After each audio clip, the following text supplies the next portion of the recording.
বাংলাদেশে কোনো সুপারস্টার নাই। এমডি ইকবাল এমনটাই দাবি করেছেন।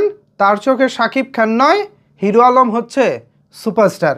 কেন তিনি এই কথা বলেছেন, এর পিছনে তার যুক্তিটা কি, আপনারা শুনলে অবাক হয়ে যাবেন। চলেন তাহলে বিস্তারিত আলোচনা করি আজকের এই ভিডিওতে। আপনাদের সাথে রয়েছি আমি ওয়াসিম। আজ থেকে ঠিক বেশ কিছুদিন আগে জনাব এমডি ইকবাল সাহেব ভারতে ভ্রমণে গিয়েছিলেন। সেখানে সিকিম অথবা আসাম যে কোনো একটা রাজ্যে ইকবাল সাহেব ঘুরে বেড়াচ্ছিলেন। তখন তিনি তার নিজের কৌতূহলবশত নিজের আগ্রহের জায়গা থেকে স্থানীয় দর্শকদের কাছে জানতে চাচ্ছিলেন, বাংলাদেশের সুপারস্টার বলতে আপনি কাকে চিনেন বা আপনার চোখে বাংলাদেশের সুপারস্টার কে। তখন নাকি এমডি ইকবালকে ভারতীয় দর্শকরা বলতেছিলেন, বাংলাদেশের সুপারস্টার বলতে আমরা হিরো আলমকেই চিনি। What a joke, what a joke, what a joke. আপনাদের কাছে কি মনে হয়, এই যে ইকবাল যে গল্পটা শেয়ার করেছেন, তিনি কি আসলে সত্যটা বলতেছেন? বাংলাদেশের বাইরে কি বাংলাদেশের সুপারস্টার বলতে হিরো আলমকেই চিনেন? আর যদি চিনে থাকেন, এমডি ইকবাল যদি সত্যি বলে থাকেন, তাহলে এর জন্য দায়ী কে জানেন?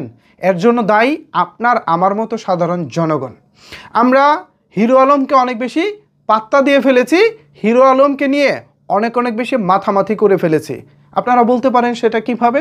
সেটা আমাদের বোকামির কারণে।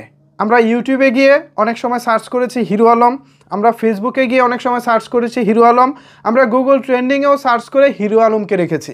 সো এই ব্যাপারগুলো যখন ঘটে, তখন গুগল মনে করে বাংলাদেশে হয়তোবা সুপারস্টার ওই হিরো আলম।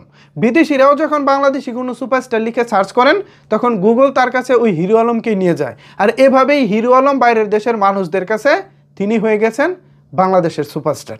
আর এইভাবেই ইকবাল সাহেবরা বা অন্যান্য কেউ যখন ভারত কিংবা অন্যান্য দেশে গিয়ে জিজ্ঞেস করেন, আপনার চোখে বাংলাদেশের সুপারস্টার কে, তখন আর শাকিব খানের নামটা আসে না, তখন চলে আসে হিরো আলমের নামটা।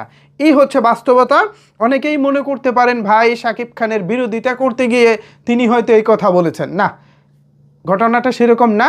শাকিব খানের বিরোধিতা করতে গিয়ে তিনি আসলে সেরকমটা করেননি। তবে তিনিও আক্ষেপ প্রকাশ করেছেন, আফসোস প্রকাশ করেছেন।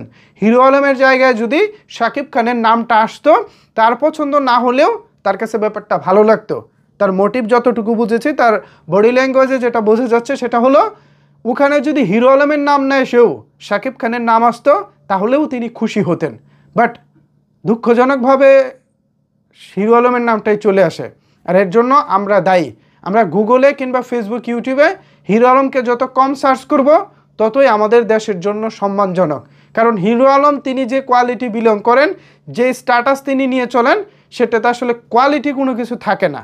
এর জন্য অবশ্য হিরো আলমের নিজস্ব নিম্নমানের কন্টেন্ট দায়ী। এখন হিরো আলম যদি তিনি মনে করেন তিনি সেখান থেকে বের হয়ে আসবেন, ভালো ভালো কন্টেন্ট ক্রিয়েট করবেন এবং ভালো ভালো কন্টেন্টের মাধ্যমে তিনি আমাদের বাংলাদেশকে পৃথিবীব্যাপী তুলে ধরবেন, সেটা তিনি করতেই পারেন। তবে আদৌ তিনি সেটা করবেন কিনা বা তার রুচিতে সেটা বাঁধবে কিনা বা তিনি পারবেন কিনা, সেটা দিন শেষে সময় বলে দেবে। তবে আপাতত ভারতের অধিকাংশ অঙ্গরাজ্যে বাংলাদেশি সুপারস্টার বলতে হিরো আলমকেই তারা চিনে। এটা আসলে হাস্যকর হলেও সত্য। এর জন্য দায়ী কারা, কিছুটা আমি তুলে ধরার চেষ্টা করেছি। দর্শক হিসেবে আপনাদের কাছেও জানতে চাই, আপনারা কি মনে করেন এমডি ইকবাল যা বলেছেন তা কি সত্য, নাকি হিংসার বর্ষবর্তী হয়ে তিনি শাকিব খানকে ছোট করতে কথা বলেছেন, অথবা বাস্তবতার নিরীক্ষে আপনাদের যদি কোনো যুক্তিতর্ক থাকে, তাহলে অবশ্যই সেটি নিচের কমেন্টস বক্সে জানাতে পারেন। ধন্যবাদ সবাইকে এতক্ষণ আমার সাথে থাকার জন্য।